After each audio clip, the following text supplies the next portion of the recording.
Hello students, कैसे हैं आप सब। तो we are back.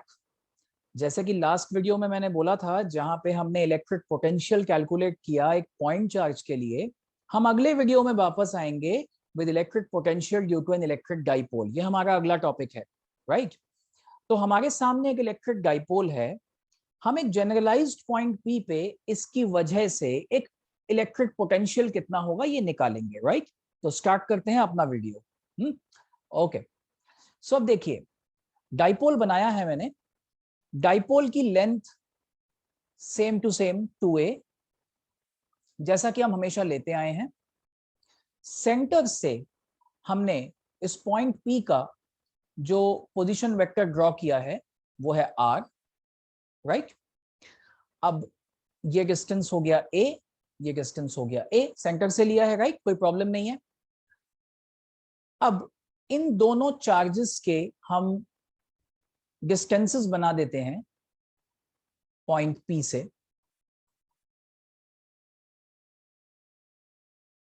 And arrow बना देते हैं R1 R2। अब कुछ एंगल्स डिफाइन करने होंगे, जैसे कि डाइपोल मोमेंट होता है negative to positive charge. So ये डायरेक्शन है डाइपोल मोमेंट की, P। P के साथ उस पॉइंट P के पोजीशन वेक्टर का angle let is theta. So therefore by simple geometry ये जो एंगल है ये 180 माइनस थीटा होगा। Nothing to explain in this, very basic mathematics. अब हम इसमें पोटेंशियल का फॉर्मूला लगाएंगे पॉइंट चार्ज के लिए। तो पॉइंट चार्ज के लिए हमारे पास फॉर्मूला है potential due to minus q. मैंने सबस्क्रिप्ट में लिखा है माइनस क्यू, ये नोटेशन लिखने का वे है। Potential due to minus q, it will be k times minus q over r1, that is minus kq by r1. Similarly, potential due to plus q is k times plus q over r2, that is kq by r2. Same point पे हमने दोनों charges के लिए potential निकाल लिया। अब मुझे total potential चाहिए। पोटेंशियल एक स्केलर क्वांटिटी है, मुझे सोचने की जरूरत नहीं है कि कौन सा डायरेक्शन किधर होगा। पोटेंशियल की कोई डायरेक्शन नहीं होती है, इट्स अ स्केलर क्वांटिटी। तो सिंपली ये अलजेब्रिकली ऐड हो जाता है। सो हम लिखेंगे इसको potential at point P is equals to V minus q plus V plus q, right. तो ये हो जाएगा आपका KQ कॉमन आ जाएगा, you will get 1 by R2 minus 1 by R1। ये एक्सप्रेशन हमारे पास आ गया है, इसको हम हाईलाइट कर लेते हैं by giving it a star connotation. ठीक है, स्टार मार्किंग कर दी हमने इसको। नाउ R2 एंड R1 हम इसको किस तरह से कुछ मैथमेटिक्स लगा के, कुछ ट्रिग्नोमेट्री लगा के हम इसे P एंड A के टर्म्स में ला सकें, बिकॉज P एक फंडामेंटल चीज है डाइपोल के लिए, जो उसका डाइपोल मोमेंट है, और A उसके डाइपोल लेंथ का हाफ है, तो वो भी एक फंडामेंटल चीज है। तो R1 and R2 are variables, उसको लेके कुछ फाइनली निकल नहीं सकता है until and unless it's a numerical, जहां पे हमें पर्टिकुलरली उसकी वैल्यूज गिवन हो। तो हमें यहाँ पे कुछ P एंड A के टर्म्स में चाहिए, तो हमें कुछ सिंपल मैथमेटिक्स लगाना पड़ेगा, नथिंग एल्स। तो देखते हैं। देखिए, मैथमेटिक्स में ट्राइंगल्स में एक थ्योरम अप्लाई आपकी होती है, जिसमें कि अगर मैं ये ऊपर वाला ट्राइंगल लूं, द अपर ट्राइंगल, राइट, जिसमें R2 के ऑपोजिट में एंगल थीटा है, तो इसमें लिखा जा सकता है R2 square is equals to R square plus A square minus 2RA cos theta. ये मैथमेटिक्स की एक वेल नोन आइडेंटिटी है ट्राइंगल्स की, राइट, जिसमें कि R2 का स्क्वायर जो होगा वो sum of the squares of the two other sides minus 2RA, 2 into the product of the two sides times cos of the angle जो कि R2 के ऑपोजिट में है। ठीक है, सो थीटा ऑपोजिट में है तो -2 आ गए cos थीटा। अब यहां से हम इसको क्या कर सकते हैं, आर स्क्वायर कॉमन लेंगे, हमें मिलेगा 1 plus a square by r square minus 2a by r cos theta. ठीक है,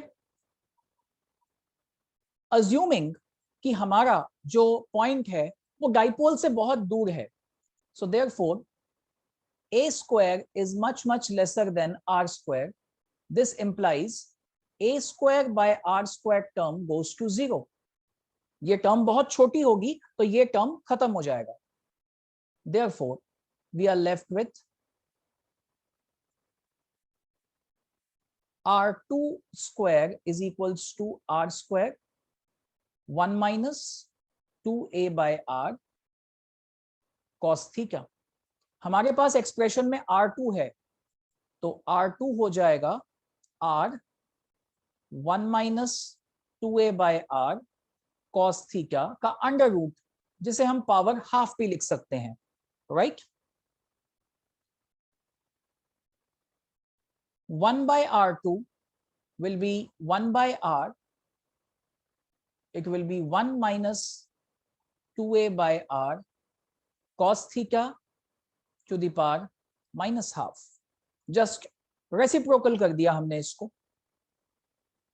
ठीक है। तो इस एक्सप्रेशन को हम संभाल के रख लेते हैं, राइट, संभाल के रख लिया इसको, हमें इसको काम आएगा। हमें 1 by r2 हम सीधा सब्स्टिट्यूट कर देंगे इसको। अब सिमिलरली हम सॉल्व करेंगे r1 के लिए। r1 स्क्वायर, नीचे वाला ट्राइंगल देखिए, r1 square is equal to r square plus a square minus 2ra cos, r1 के ऑपोजिट में कौन सा एंगल है, 180 माइनस थीटा। सो हमारे पास हो गया r1 square is equals to r square plus a square cos 180 minus theta. Second quadrant में cos negative होता है, it is minus cos theta, तो ये हो जाएगा plus 2ra cos theta. Basic trigonometry आप क्लास 11th में मैथ्स में शुरू में सीखते हैं, फिजिक्स में काम आती रहती हैं, आप देख ही सकते हैं। सेम प्रोसेस लगाएंगे,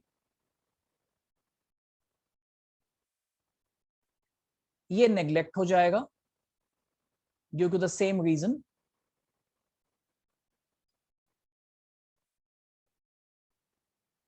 r1 is equals to r 1 plus 2a by r cos theta half and 1 by r1 equals 1 by r 1 plus 2a by r cos theta minus half। फिर से रख लें इसको संभाल के, ठीक है। ये दो हार्ट इक्वेशंस हमारे पास हैं।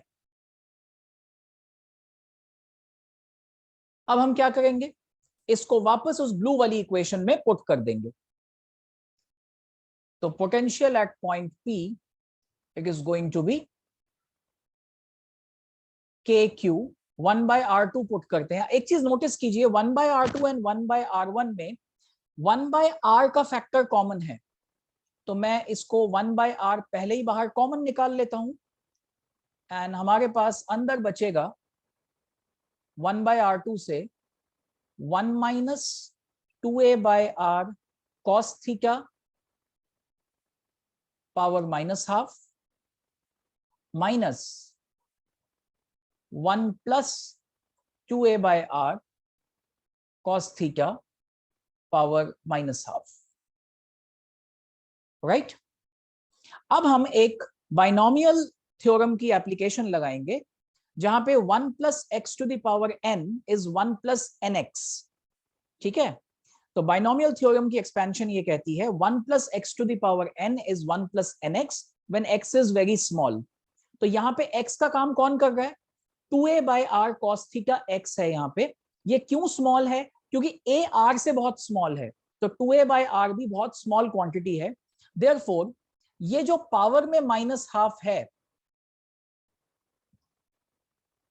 दोनों ब्रैकेट्स में, हम इसे अंदर इस फैक्टर के साथ मल्टीप्लाई कर सकते हैं, 1 + nx, n पावर अंदर आ जाएगा and this is the x we will multiply with,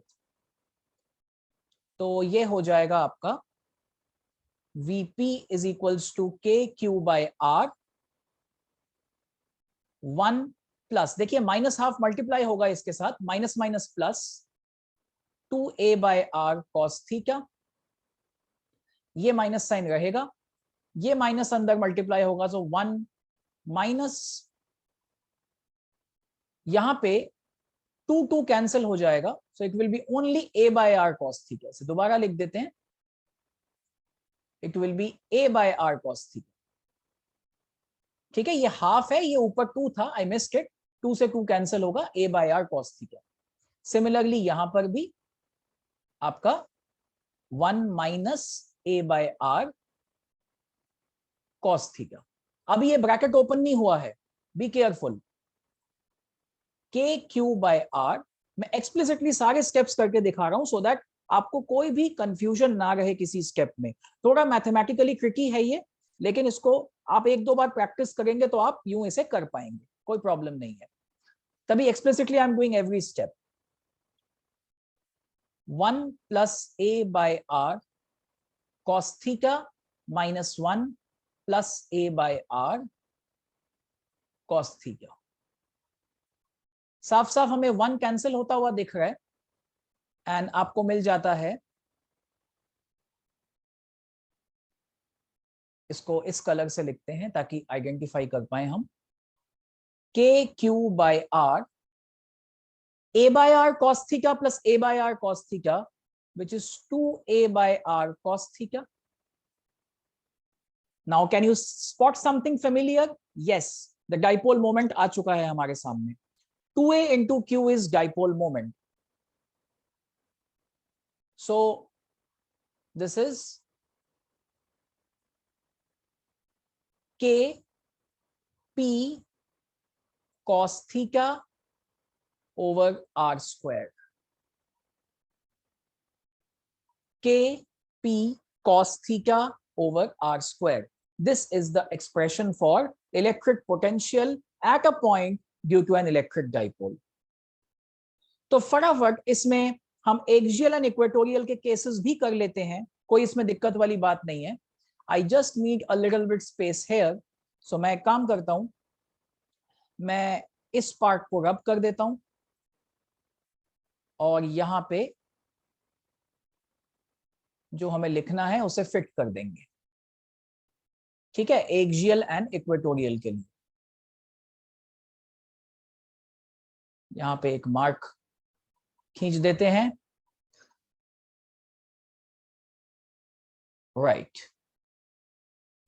तो अब आपके पास अगर एक्सियल लाइन पे पोटेंशियल निकालना है तो ध्यान से देखिएगा, ये पॉइंट P या तो इस लाइन पे यहां लाई करेगा या यहां लाई करेगा। अगर ये यहां लाई करता है तो इसका जो पोजीशन वेक्टर R है वो एंगल थीटा 0 हो जाएगा, राइट। एंड अगर ये पॉइंट P यहां लाई करता है तो ये एंगल ओपन अप होके यहां पे 180 बन जाएगा। ये एंगल थीटा एंगल क्या है, पोजीशन वेक्टर R जो डाइपोल मोमेंट P के साथ बना रहा है। तो अगर ये पॉइंट P पीछे आ जाएगा तो ये एंगल 180 हो जाएगा, ये एंगल खुल जाएगा पूरा। अगर ये पॉइंट P यहां पे होगा सो थीटा 180, ये वाला केस है। दोनों ही एक्सियल के केस हैं, सो देयरफॉर थीटा 0 और 180 are the axial cases. So potential at point P, cos 0 is 1, cos 180 is -1.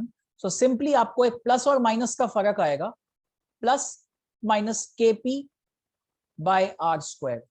ये है एक्सियल पे, एंड यहां चेक कर लेते हैं इक्वेटोरियल पे क्या होगा।